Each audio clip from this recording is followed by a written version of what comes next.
Oke, Assalamualaikum warahmatullahi wabarakatuh. Waalaikumsalam. Selamat siang Sobat Tiara. Jadi kesempatan pada siang hari ini, kebetulan hari ini Hari Kebangkitan Nasional nih Pak, 20 Mei. Jadi Tiara melanjutkan webinar cycle atau webinar berikutnya bersama Pak Untung. Gimana kabarnya Pak Untung? Sehat? Alhamdulillah sehat, baik. Nah, kebetulan di siang hari ini sharing atau diskusi terkait dengan ngobar ya.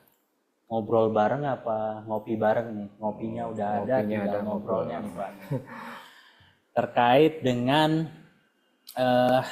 Crow AMSA, betul ya Pak ya? Ya, Crow AMSA. Crow AMSA itu sangat menarik. Jadi untuk kedepannya teman-teman atau Sobat Tiara yang sudah bergabung, harapannya bisa menyerap sebaik mungkin. Kebetulan Pak Untung ini expert di bidang reliability. Jadi sekilas terkait dengan kurikulum vitae dari Pak Untung. Jadi Pak Untung pengalaman pertama bekerja di BP ya, BP West Java, 10 tahunan ya Pak, kurang lebih. Kemudian selanjutnya ketika BP diakuisisi atau diambil alih oleh Pertamina Hulu Energi Offshore Northwest Java, ONWJ, dan beliau bekerja selama 10 tahun di PHN ONWJ. Kemudian gabung ke Pertamina Persero selama 5 tahun. Di posisi terakhir sebagai Technical Expert Asset Integrity dan Reliability Infrastruktur Development Teknologi, betul ya Pak ya? Persero. Panjang betul titelnya. Dan di tahun 2025 ini join di keluarga Tiara sebagai technical expert. Nah, materi terkait dengan Crow AMSA ini merupakan salah satu bagian dari Tiara Landscape, yaitu Reliability Management. Nah, metode ini merupakan salah satu pendekatan dalam analisa keandalan ya, atau reliability analysis yang digunakan untuk memodelkan dan memprediksi jumlah kegagalan suatu sistem atau suatu komponen seiring berjalannya waktu atau seiring berjalannya pemakaian. Nah, ini salah satu dari Tiara juga, salah satu bagian dari Tiara Landscape yaitu Reliability Management. Selain Asset Management, PDM teknologi atau Condition Monitoring maupun Landscape untuk Performance Monitoring. Nah, di kesempatan yang berbahagia ini, nanti Sobat Tiara bisa bertanya di kolom chat ya, untuk nantinya akan diberikan pertanyaannya ke Pak Untung, entah nanti di saat sesi berlangsung ataupun di akhir ya, nanti fleksibel aja ya. Ya, boleh langsung Pak Untung, atau boleh langsung. Terus kemudian nanti mungkin ada pertanyaan-pertanyaan yang belum terjawab karena keterbatasan waktu, bisa kami jawab melalui email atau personal chat. Nah, selanjutnya nanti juga akan ada form feedback yang dapat diisi oleh Sobat Tiara. Untuk nantinya setelah form feedbacknya itu diisi, akan mendapatkan sertifikat dan juga soft copy materi.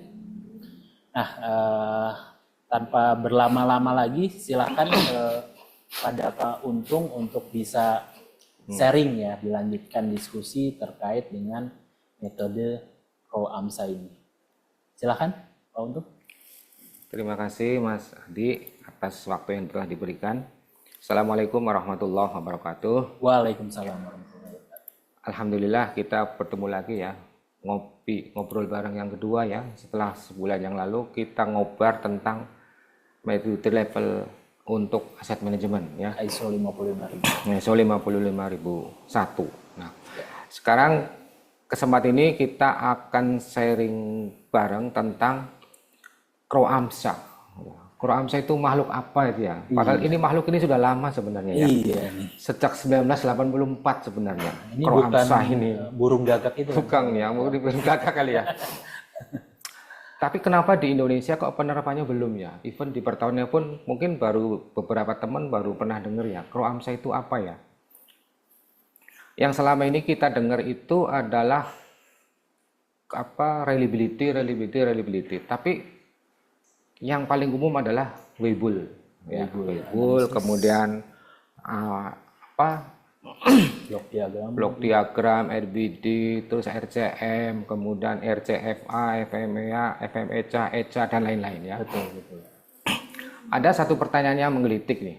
Kalau kita sudah melakukan pekerjaan effort untuk menurunkan unplanned failure, ukurannya apa sih gitu ya? Oh ya. Keberhasilan ukurannya itu apa sih? Kita keberhasilan dari kita melakukan unplanned failure, mitigasinya, program-program training, Konmon, PM, RCM, RCFA, FMECA, RCA, dan lain-lain itu bagaimana kita mengukur? Karena diukur dengan loss production itu sebenarnya impact saja. Jadi bagaimana kita mengukur untuk menentukan prediksi ke depan, kita perlu suatu tools ya. Ingat ya, ada satu prinsip yang penting mengatakan bahwa fail to plan sama dengan plan to fail. Ya. Nah, fail to plan. Kita gagal merencanakan sesuatu itu sama saja dengan merencanakan sebuah kegagalan. Ya, ingat ya. Kalau kita nggak punya planning, ya, nggak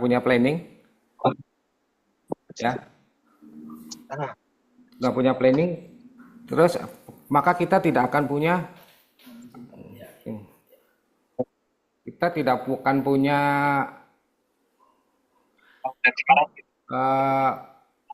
bahan yang pas.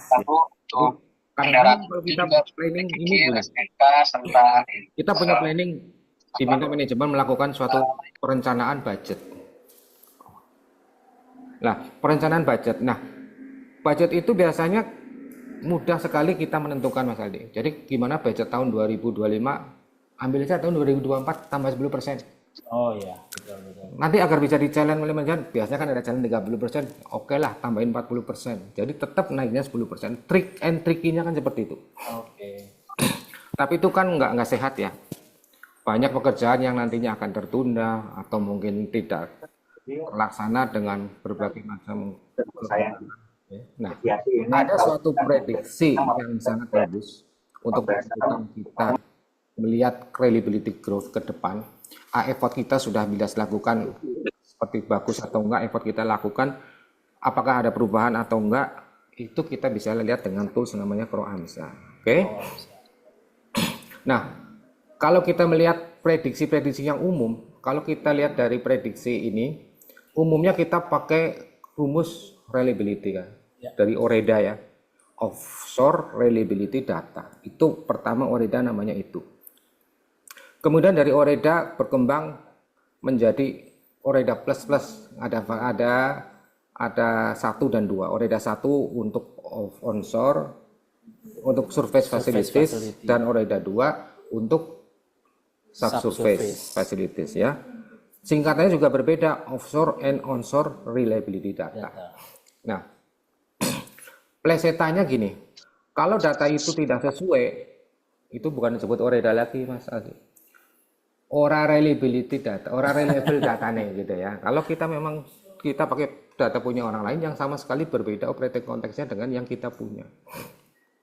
Oke, nah beberapa rumus reliability yang sudah kita kenal di OREDA itu hanya bicara R sama dengan E pangkat minus lambda T atau E pangkat minus N. N itu jumlah kejadian, lambda itu failure rate, T itu adalah waktu beroperasinya yang dia minta berapa. Nah, dari situ kita melihat di Oreda,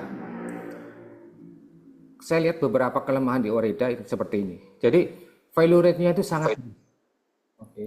Contohnya gini, saya punya data bulan Januari sampai Desember 2024. Kita sama-sama punya 3 failure.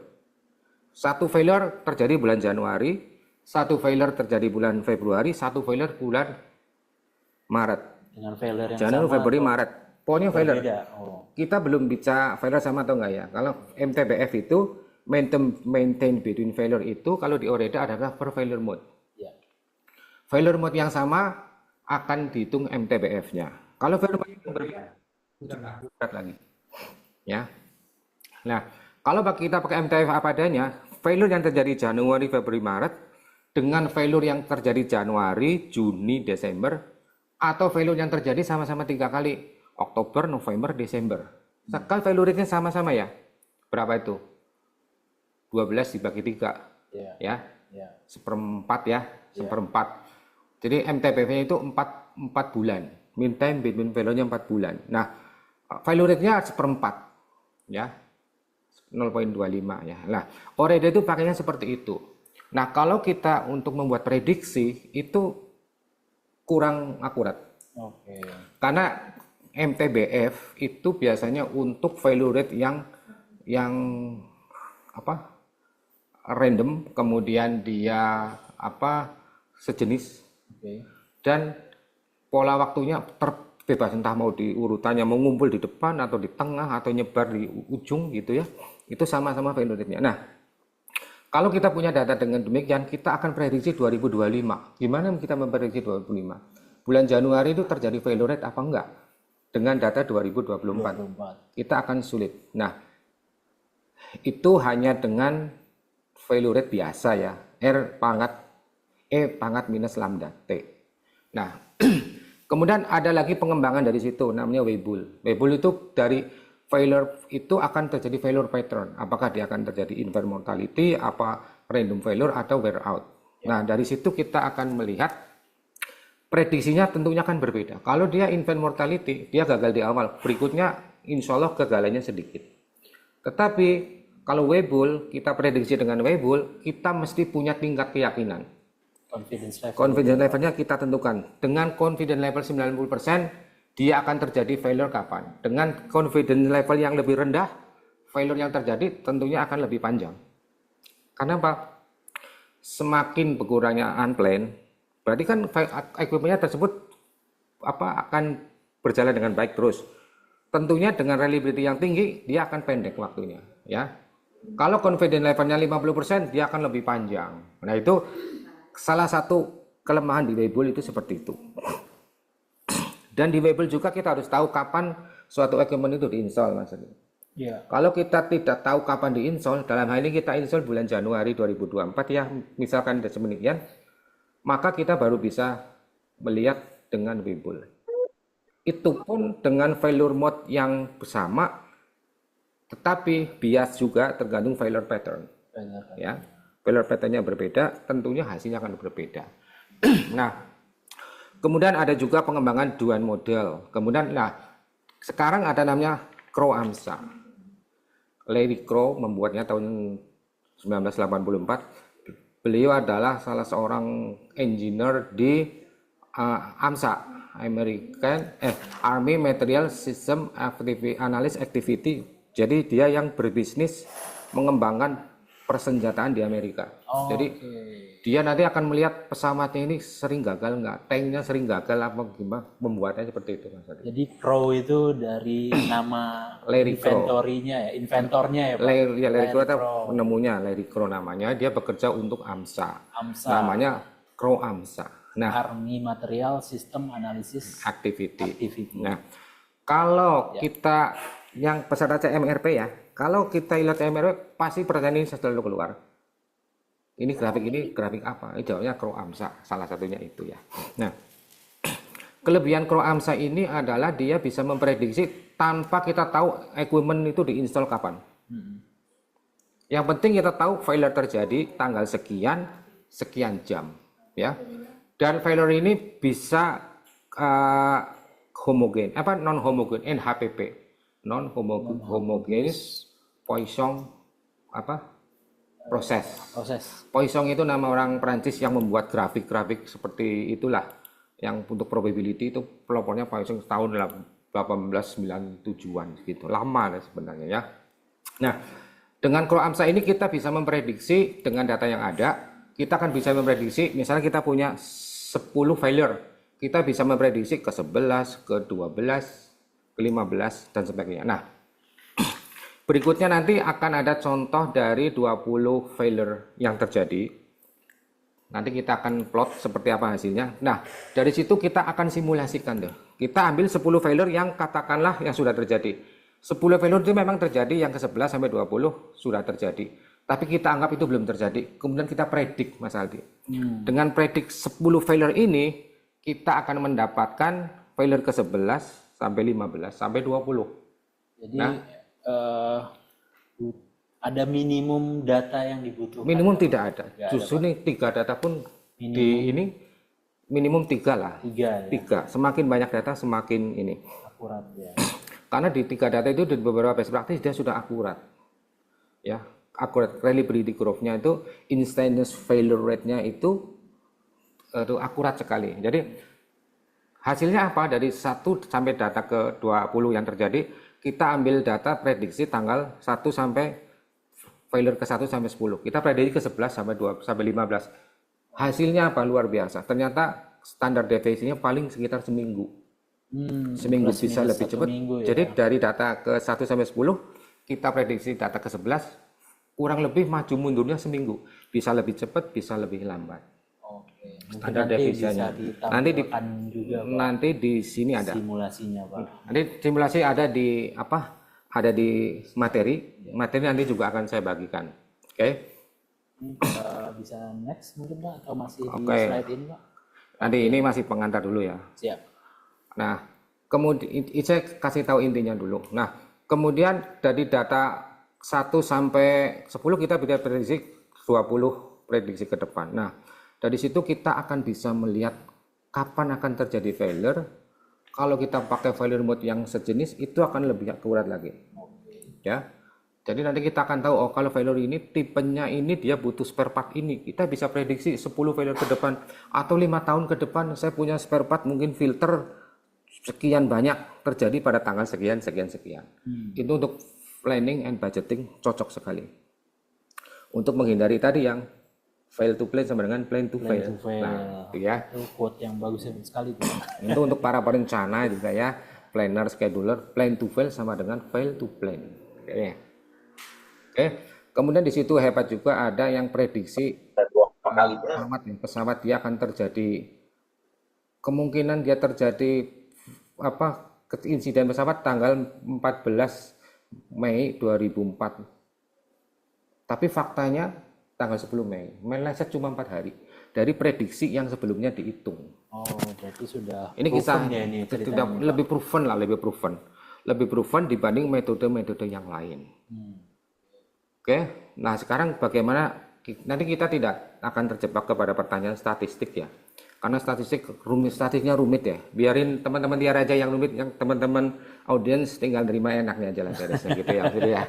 Biar rumit-rumit nanti Mas Adi sama kita yang beresin lah gitu ya. Bapak nanti tinggal kasih failure historinya, nanti kita analisis keluar hasilnya seperti apa. Bisa untuk prediksi material atau resource atau tools dan lain-lain sampai 10 tahun ke depan gitu. Nah, mungkin ini ada pertanyaan sambungan dari pernyataan sebelumnya, Pak. Jadi bisa dijelaskan lagi apakah Kroamsa menganalisis failure yang sama atau bisa dengan beda-beda failure? Nah, sejatinya, aslinya failure Kroamsa itu dia menangani failure yang berbeda. Jadi namanya NHPP, non homogeneous Poisson process. Non homogeneous maksudnya failure-nya yang beragam. Tidak. Ya. Tidak kalau Weibull itu HPP, homogeneous Poisson process. Jadi kalau failure-nya single, misalnya failure mode, misalnya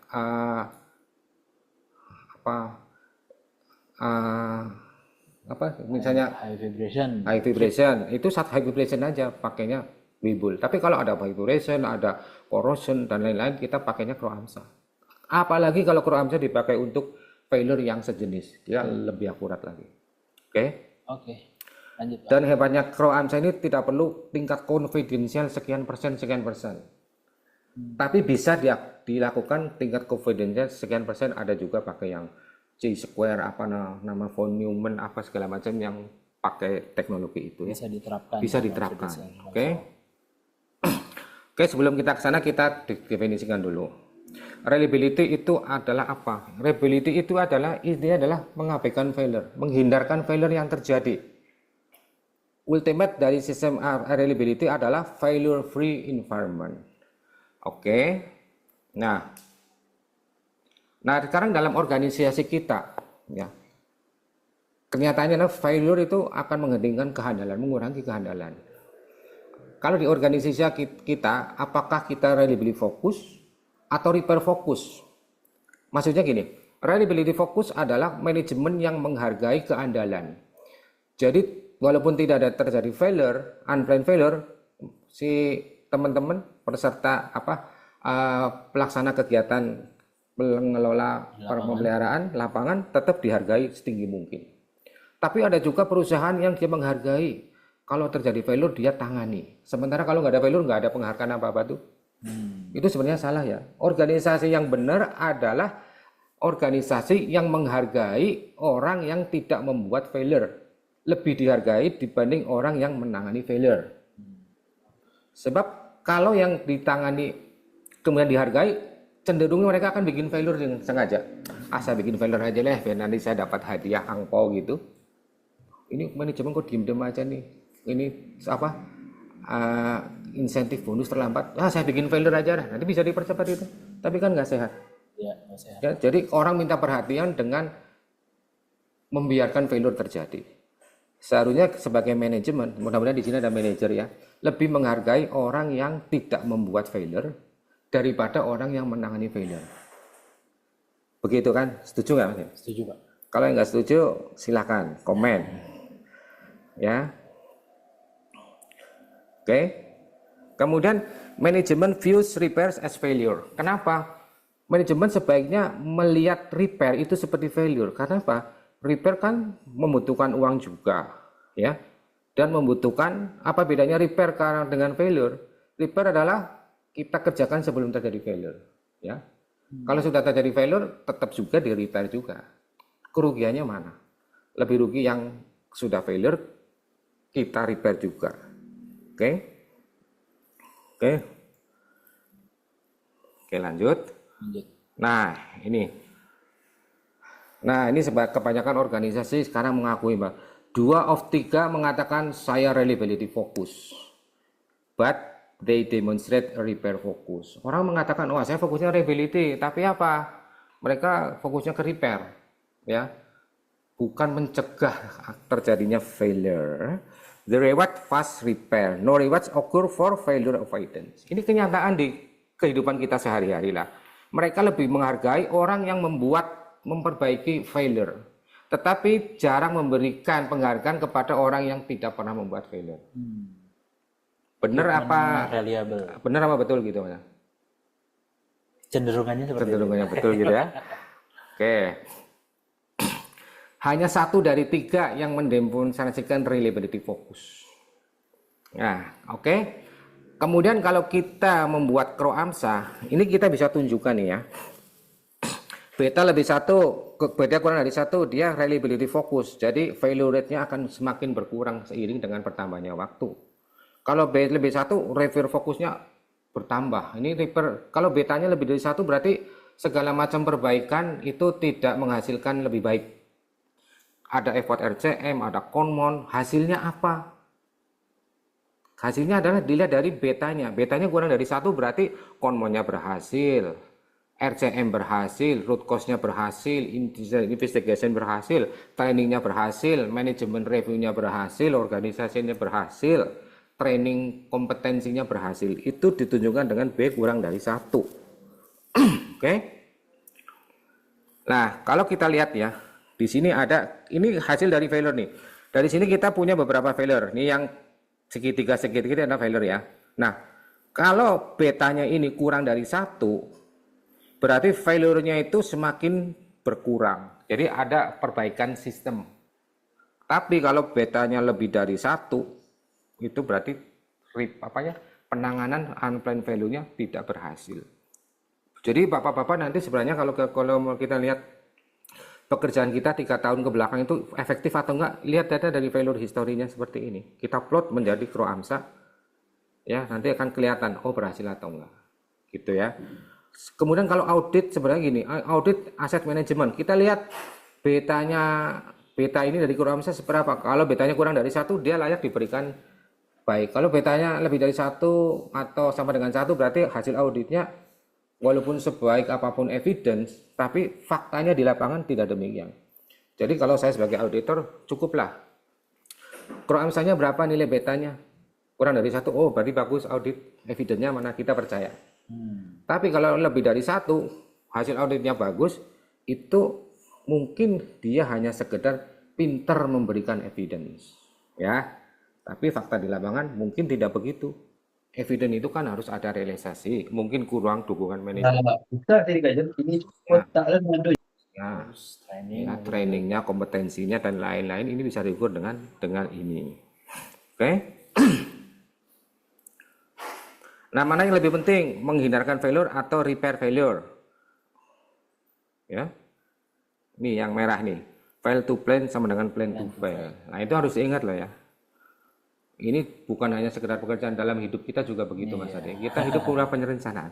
Kalau kita gagal merencanakan, sama dengan merencanakan kegagalan. Jadi untuk yang jomblo-jomblo nanti pilih suami istri, tolong yang bagus. Karena kalau kita nggak merencanakan itu sama jangan merencanakan kegagalan. Bibit, bobot, bebet. Nah, oke, deal? Oke.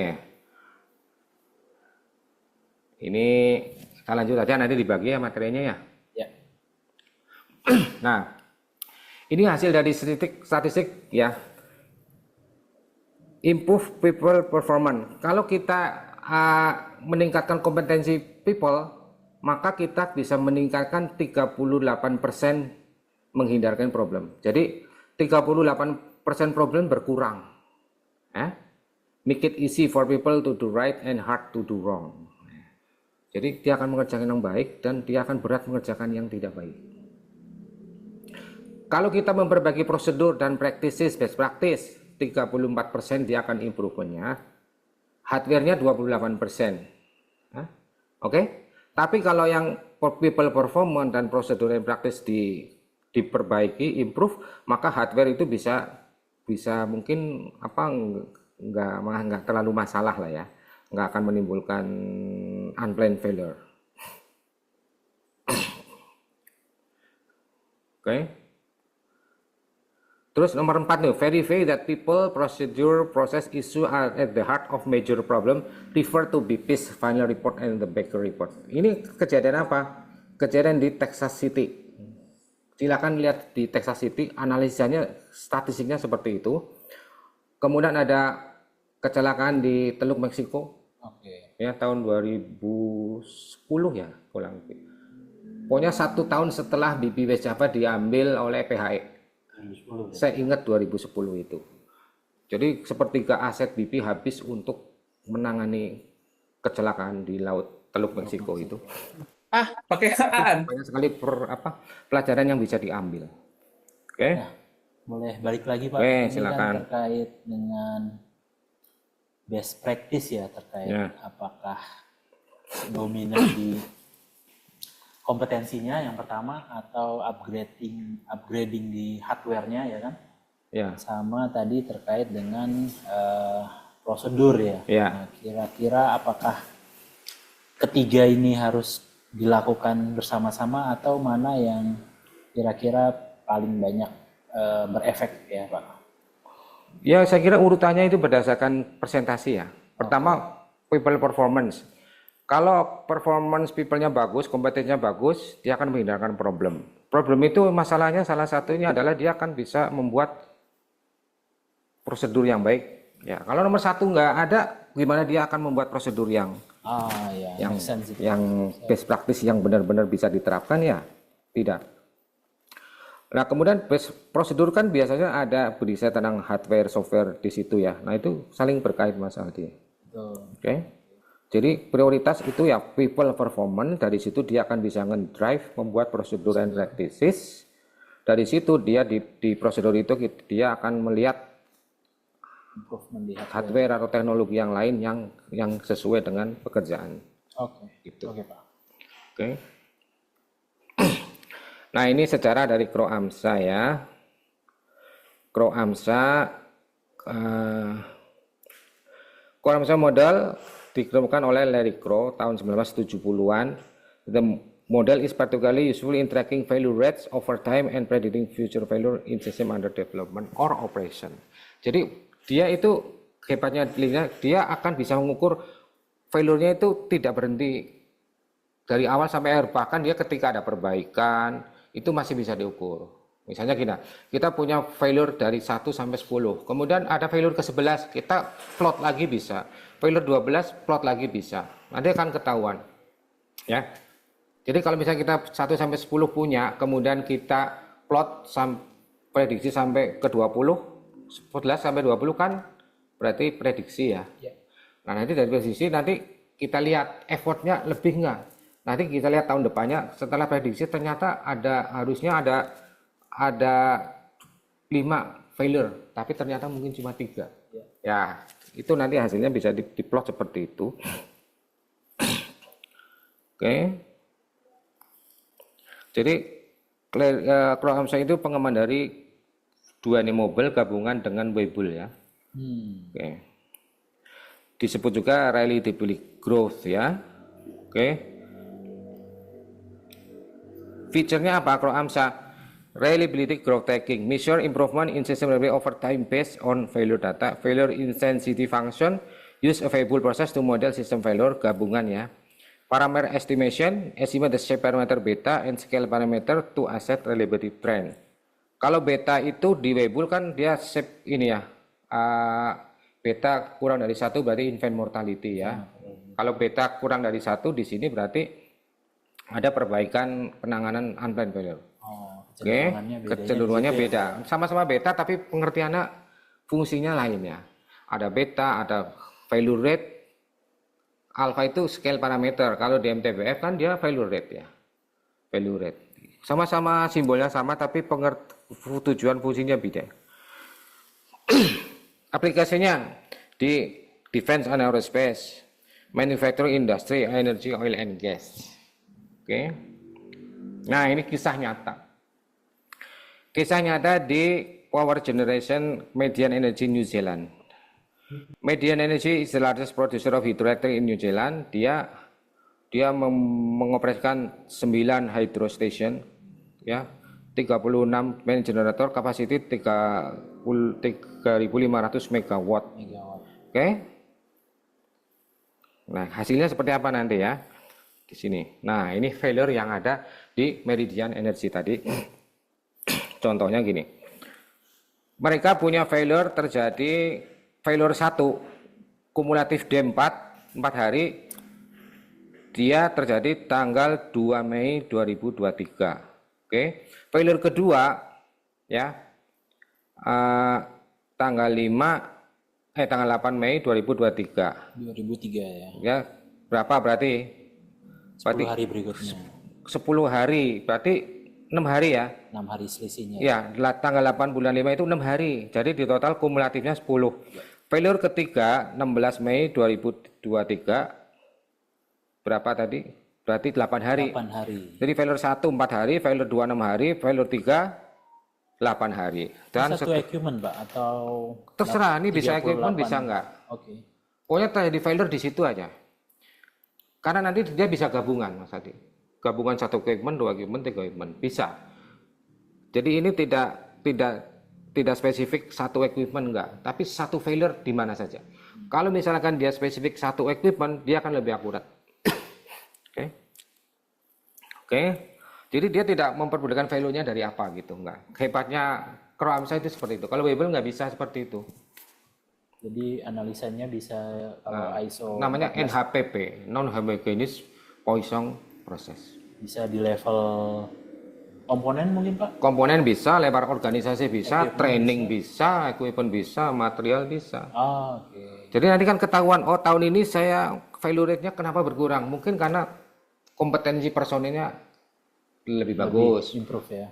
penyediaan materialnya lebih lancar, kemudian apalagi konmonya jalan, gitu ya, RCM-nya ada, dan lain-lain nanti kita bisa lihat. Oke, nah setelah kita punya 24 failure, kita akan plot nih di sini. Jadi kumulatif time dash ini ada kumulatif failure dari failure 1 sampai ke 24. Nah, di sini akan ketahuan beta nih. Beta ini 0,81. Beta ini gradien sini ya. Nah, kalau dia kurang dari 1 berarti dia ada perbaikan. Oke. Nah, ini rumusnya intensity function ini. Jadi failure rate sini ini seperti ini rumusnya ya. T-nya itu failure keberapa gitu ya. Oke. Terus oke. Nah, ini setelah itu kita plot dari 24 itu kita plot. F1 sampai F5 saya plot sendiri ya. Kalau tadi kali ini kan plot keseluruhan nih. Betanya 0,81.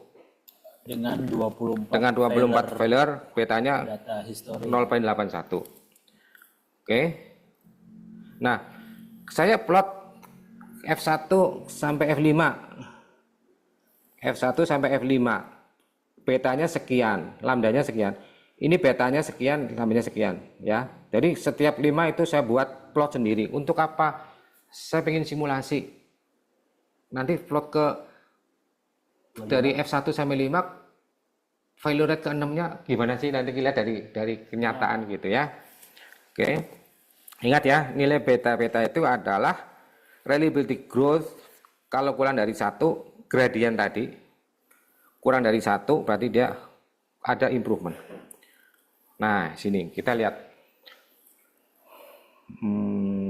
Kita lihat prediksi kegagalan dari F1 sampai 10. Oke. F1, kegagalan F11 ya. Katakan ini belum terjadi, walaupun sebenarnya sudah. F11 akan terjadi pada 24 Juli 2003. Nah, kita lihat di sini. Ke-11 tahun berapa? 18 Juli 18 Juli ya. Kenyataannya 18 Juli. Tapi diprediksi berapa? 24 Juli. Aktualnya 18. Jadi minus 7 hari. 7 hari. Maksudnya minus 7 hari itu mundur. Deviasinya 7 hari. Kemudian prediksi ke-12 aktual 8 Agustus, prediksi 3 Agustus maju lebih cepat 5 hari. Apa?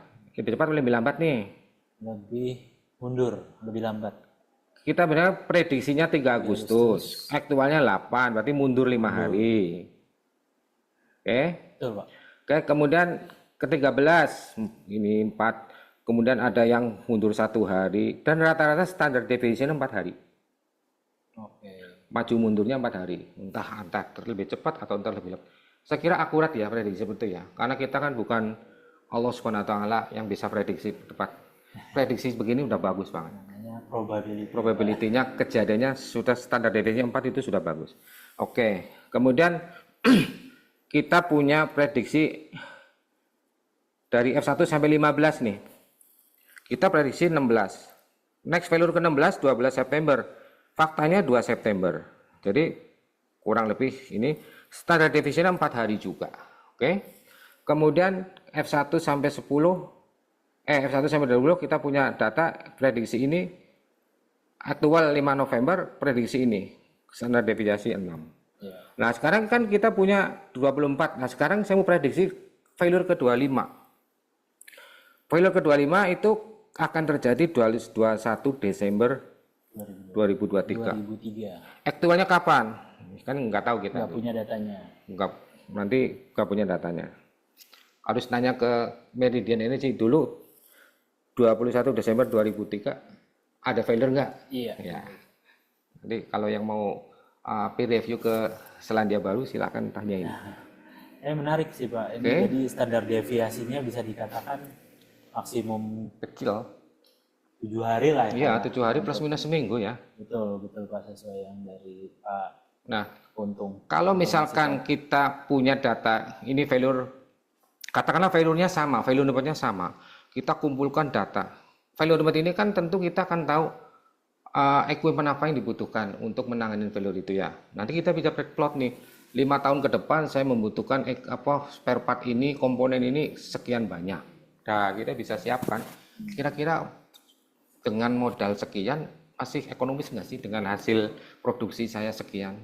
Atau mungkin ternyata tahun kedua kita sudah maksimal, tahun ketiga minus. Ya udah tahun ketiga nggak usah dioperasikan, misalnya seperti itu.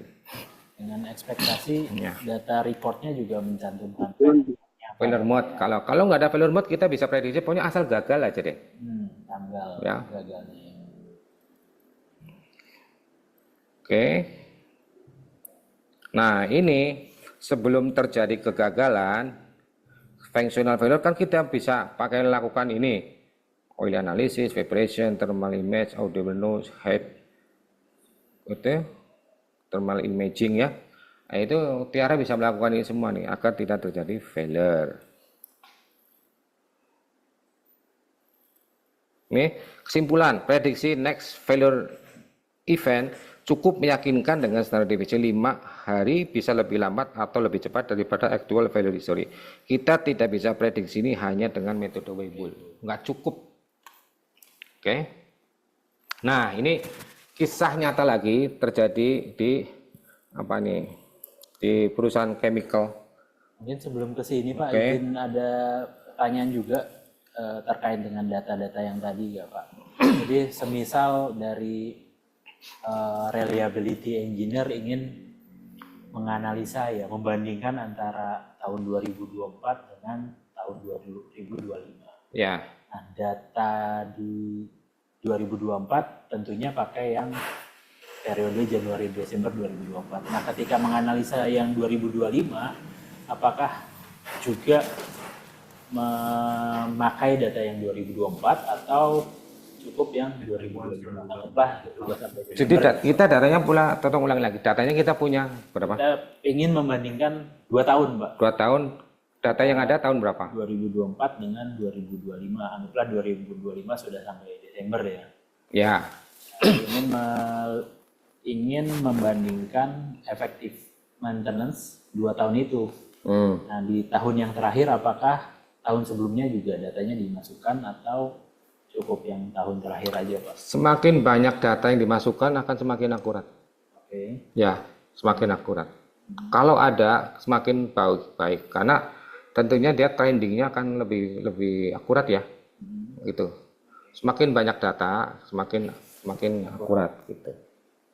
Ya. Mungkin tergantung goals-nya kali, Pak. Apakah membandingkan keefektifan maintenance per tahun Ya, itu boleh. bisa di Boleh. datanya per tahun, atau improvement itu bisa pakai data tahun-tahun sebelumnya gitu ya, Pak ya? Bisa per tahun, bisa pakai sebelumnya Mas Andri. Ya. Nah, ini kita bisa jelaskan di sini ya. Nah, ini contohnya Cocok ini. nih, Pak. Contoh ini cocok nih. Misalnya gini. Ini yang merah melengkung ini adalah failure rate. Ya. Failure rate ya. Red line annual beta value. Beta value-nya itu menunjukkan failure rate-nya. Kalau beta kurang dari 1 akan lebih sedikit failure rate, lebih kecil failure rate-nya ya. Tahun 96 dia tinggi terus nih. Sampai tahun 99 ini puncaknya. Ya. Oke. Tahun 2000 ya, kita turun nih. Kenapa dia turun? Setelah dilihat, oh ternyata dia ada konmon nih. Ya. Dia melakukan konmon. Oke. Tahun 2001 MDT restructuring. Ya. Tahun 2002 apa nih? Ada project baru ya. Gitu. Kemudian tahun 2003 turun lagi karena ada apa? Auxiliary plan started. Oke.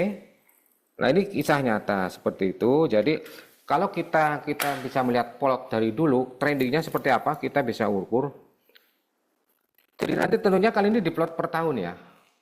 Kalau diplot satu ya pasti akan trendingnya yang akan rata seperti ini dari sini ke sini. Tahunnya itu dia akan value rate-nya berkurang, tapi berkurangnya mulai kapan? Kita mesti plot per tahun. Ya. Mungkin Tahun 96 plot, 97 plot. kalau dilihat dari grafik ini dan komen-komennya Pak, ada loop oil analysis, terus Iya. kemudian condition monitoring, VA ini vibration analysis ya. Iya. Juga ingin memperlihatkan seberapa efektif adanya penerapan condition based Iya. monitoring. Ya betul. Kalau kita tidak mengukur pakai Kroamsa pakai apa? Apakah tahun 2000 pekerjaan kita efektif apa enggak? Secara statistik pakai apa? Ya, nggak bisa kan? Pakai Weibull nggak bisa. Pakai reliability biasa nggak bisa. Nah, jadi pakai yang ini Kroamsa. Oke. Oke. Terus kisah sukses yang lain cost saving. Cost saving, ini prediksi ya. Kalau kita nggak melakukan apa-apa, ini akan terjadi segini nih. Yang ini adalah failure yang kemungkinan terjadi. Nah, tapi setelah kita melakukan sesuatu, ya konmon atau apa program-program yang lain lah, training dan sebagainya, SCM dan sebagainya, maka akan terjadi pengurangan failure. Ini kita cost savingnya itu di sini nih, cost saving. Di warna hijau itu. Warna hijau ini cost savingnya. Oke. Nah ini yang tadi saya bilang. Ini major chemical plant ya. Terjadi prediksi next safety incident to occur on May 16 Mei 2004 ya. Ini prediksi lah ya. Prediksi sebelum 2004. Tapi ternyata actual occur Mei 11. Jadi beda 5 hari ya. If you cannot predict it, you cannot control it. Fail to plan sama dengan plan to fail. Prediksinya di 16 Mei. Prediksinya 16 Mei, terjadi beneran 11 Mei. Oke. Datanya dari mana saja? Ini doang nih, datanya berapa biji doang nih? 1, 2, 3, 4, 5, 6, 7, 8, 9 data doang. Ya. Dari 9 data kita bisa failure itu. Bisa prediksi failure. Oke. Nah, ini perusahaan rel gitu ya. Kroamsa plot ini jadi kalau dari kalau kita tidak melakukan apa-apa, ini terjadi sekian ini failure-nya ya. Jadi dia bisa menghindarkan 157 insiden bisa dicegah. Oke. Jadi yang grafik vertikal Ya. itu jumlah. Jadi harusnya kalau nggak diapa-apakan dia terjadi 235 accident. Ya. Tapi faktanya dia hanya 78. Jadi ada 157 accident bisa dihindarkan. Dengan kita memanfaatkan Kroamsa ini ya. Oke. Nah, ini kisah yang lain lagi. Ini di Brazil. Reduction of farm failure in Brazilian monovinyl chloride plant ya. Nah, dia berhasil kapan? Setelah ada TPM, Total Productive Maintenance Program tahun 95. Kalau tidak ada TPM dia akan merah sini terus nih. Dengan adanya TPM maka failure rate-nya berkurang. Ini cost saving ya. Cost saving-nya di sini. Lah bagaimana nanti kita memplot ini? Kita bisa pakai software tuh. Mas Aldi tuh punya software Reliasoft. Kita bisa pakai itu. RGA Reliability Growth Analysis. Tapi di situ hanya membuat angka aja ya. Angka. Terus prediksinya apa? Kita harus bikin sendiri manual. Nanti Tiara bisa bantu pakai Excel atau pakai Python atau software-software yang lain lah. Yang penting kita bisa ngitung bagaimana sih dia aplikasi itu ngitung. Ya, jadi tidak salah. Oke. Terus ini nah, kita punya data sampai 97 nih ya. Datanya kan 97 nih. Tahun 95 Januari terjadi 35 failure, 12 8. Nah, 98 forecast nanti kemungkinan terjadi failure-nya ada 8. Ya. Tahun 99 terjadi failure kemungkinan 7. Jadi selama tahun 98 terjadi 85 failure. Selama 99 kemungkinan terjadi 74 failure. Kalau tidak di apa-apakan ini, dibiarkan saja. Agar ini 98 bisa berkurang, ya harus ada program tertentu lah, mungkin konmon, mungkin training personel atau perbaikan spare part management gitu ya, gitu loh. Oke, dan saya kira demikian Mas Ali. Oke, siap. Sangat menarik sekali Pak Untung untuk sharingnya. Mudah-mudahan Sobat Tiara mendapatkan ilmu yang bermanfaat ya Pak ya. Ya. Nah, izin mungkin di Silakan. waktu yang kurang lebih 10 menit lagi. Boleh. Ada 3 pertanyaan. Sebentar saya open dulu lagi. Meskipun tadi sudah beberapa pertanyaan, ekspektasinya sudah terjawab ya Sobat Tiara.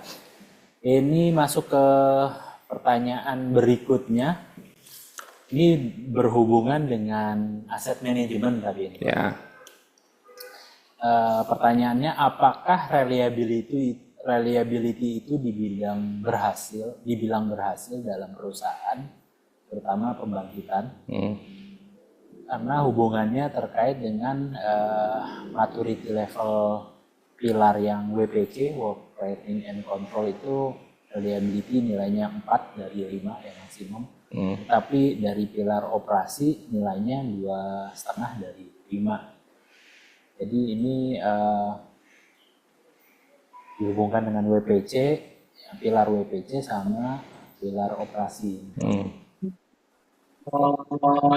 Mana reliability dikatakan berhasil.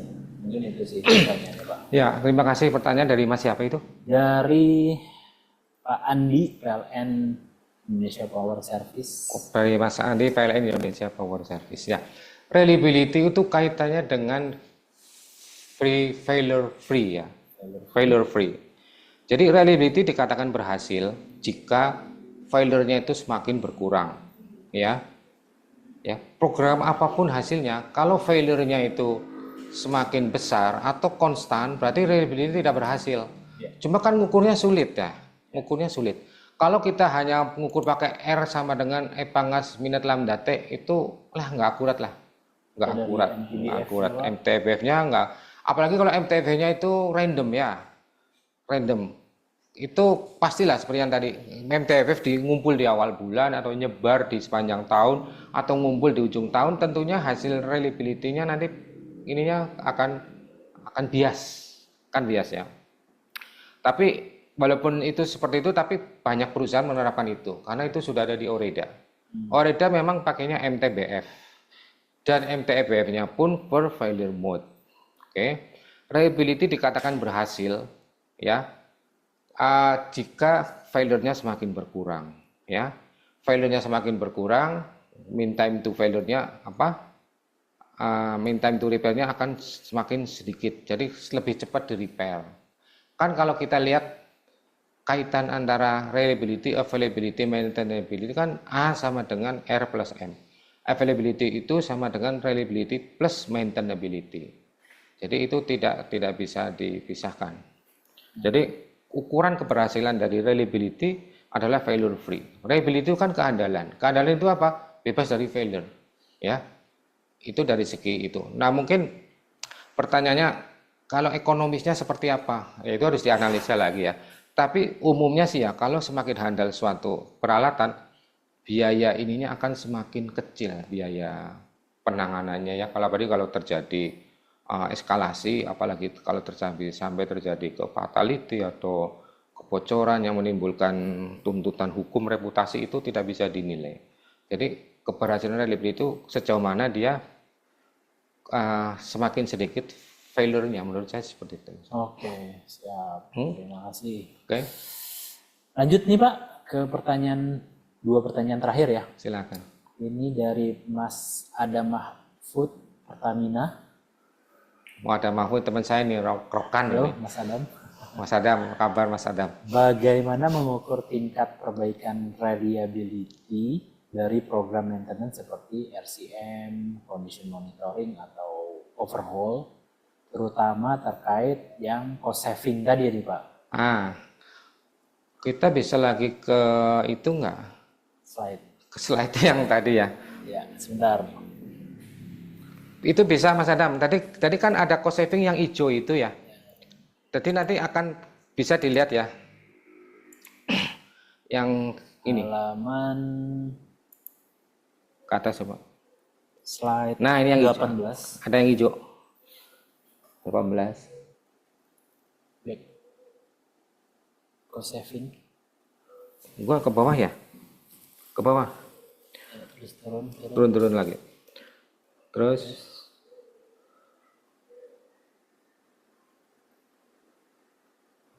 lagi. Nah, ini. Ya. Nah, gini Mas Adam, kan kita tahu.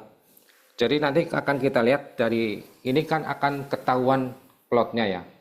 Plotnya turun. Nah, dari yang turun itu kan nanti kita akan lihat masing-masing unplanned failure kan nanti bisa diukur nih. Unplanned failure ini kalau dia ditangani mitigasinya perlu biaya sekian.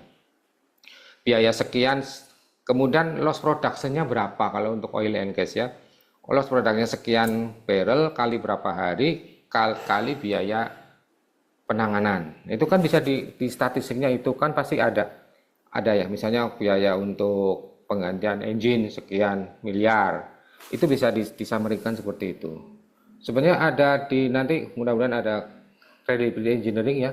Kita bisa ada kalkulator untuk menghitung seberapa akurat sih misalnya perbaikan ini sekian persen, biayanya sekian dengan nilai betanya sekian, nanti akan ada penghematan sekian persen. Itu bisa kapan-kapan kita adakan sharing lagi, Pak. materi reliability engineering. Tapi intinya Mas Adam ya seperti itu ya, kita bisa melihat setiap failure itu akan mempunyai dampak sekian, loss production-nya sekian. Penanganan failure-nya ini sekian. Tapi kalau hubungannya dengan fatality itu tidak bisa dihargain dengan apa ya? Dengan dolar lah, dengan dolar. Itu reputasi ya. Tapi kalau secara ekonomik savingnya itu bisa seperti itu. Barangkali nanti saya akan kasih dia punya saving berapa sih kalau untuk ini ya. Tadi ada sih kelihatannya ininya. Ya, tentunya dengan Ada studinya lah Mas. failure yang terhindarkan Ya. itu juga bisa dikalkulasi. Ya, harusnya dia 10 failure ternyata terjadi 6. Berarti savingnya kan 4. 4 kali failure itu sekian dolar. Loss produknya sekian dolar. Oke. Dari situ. Sip, mudah-mudahan terjawab. Jadi nanti in case nanti diperlukan kita Tiara bisa bantu membuat, kalau beli software Reliasoft kan ini ya mahal ya, ada juga tapi Reliasoft pun sampai ketemu angka itu doang, nggak sampai ke prediksi. Prediksinya kita bisa membuat lagi, tapi bisa membuat plotnya bisa. Nah kalau kita pakai Excel bisa, itu sebenarnya gampang sih, cuma pakai ini logaritma natural aja antara failure ini dengan kumulatif diplot gitu aja. Ke kanan waktu, kumulatif, ke atas jumlah failure, udah ketemu grafiknya seperti itu. Nanti akan ketemu gradien itu betanya. Jadi betanya sebelum penanganan sekian, betanya setelah penanganan diplot sekian. Oke. Ya mudah-mudahan jelas Mas Adam ya. Mudah-mudahan jelas. Kalau belum jelas bisa PM aja ya Pak. Boleh nanti Pak. Ya, mungkin pertanyaan terakhir nih Pak Untung. Terakhir tapi ini Boleh mengingatkan lagi dengan materi awal. Jadi yang pertama dari Pak Rudiaman ya, apakah bisa diprediksi equipment apa yang akan failure dengan metode ini? Terus kemudian Langsung jawab aja. Itu boleh sama. Apakah bisa diprediksi equipment apa yang akan failure? Kalau kita membuat CRO-AMSA-nya per failure mode, per equipment, yaitu disitulah. Ya. Tapi kalau seperti contoh ini, di CRO-AMSA yang saya kasih contoh ini, dia tidak membedakan failure-nya di equipment apa. Pokoknya dalam satu plan, dia failure-nya itu. Yang tadi di situ ada satu plan ya. Plan power generation dari New Zealand itu, dia terjadi failure sekian. Nah, kalau kita mau akurat equipment apa, Ya kita per equipment bikinnya. Simulasinya berarti. Per equipment per failure mode. Jadi nanti failure mode ini dia akan failure kalau untuk menangani perlu spare part apa, harganya berapa, seperti itu. Lebih akurat, semakin detail semakin akurat. Ini kan yang tadi saya kasih contoh ada plan aja. Pokoknya dia terjadi failure lah. Lah tingkat akurasinya berapa di sini nggak sebutkan, pokoknya terjadi aja. Nggak sampai sekian persen, 90%, keyakinannya 50%. Itu ada hitungannya lagi kalau mau. Tapi mungkin nggak sampai kebutuhannya sampai ke situ sih ya. Kita bukan industri nuklir ya. Kalau industri nuklir mungkin kita perlu sampai situ. Tapi kalau untuk oil and gas, power generation nggak perlu sampai sedetil itu. Nah, terakhir Pak, terakhirnya udah 2 kali nih, terakhir terus nih. Ya, ini benar-benar terakhir nih Pak. Jadi data apa saja yang diperlukan, terus kemudian kalau misalnya plannya itu baru berjalan, artinya minim data, historical datanya, apakah masih bisa diterapkan prediksi kegagalan? Ya. Data apa yang diperlukan? Nah, kita lihat di sini. Data apa yang diperlukan? Ini data yang diperlukan. Kita memerlukan tanggal terjadi failure kapan. Kedua, failure tersebut pada tanggal itu terjadi berapa hari atau berapa jam. Terserah mau ngitung hari atau jam. Failure 1, kalau di sini ya, failure 1 terjadi tanggal 2 Mei 2003 selama 4 hari. Oke. Atau kali 24 ya tinggal kalikan 4 kali 24 ya. Oke. Kalau mau dikonversi ke jam ya. Failure kedua terjadi tanggal 8 bulan 5 2003 selama 6 hari. Jadi kumulatif 10 ya, gitu. Nah, dia tidak perlu tahu kapan equipment tersebut diinstal. Terserah kita mau mengukur failure-nya di tengah dia sudah beroperasi atau di awal. Untuk case yang tadi yang kita plan baru ya. Plan baru kita nggak punya failure history, ya kita nggak bisa prediksi. Tapi kita bisa prediksi dengan plan yang mirip-mirip mungkin sister company kita atau di sekitar itu. Misalnya gini, di zona 11 mungkin field Cepu bisa ngambil data dari field Sukowati.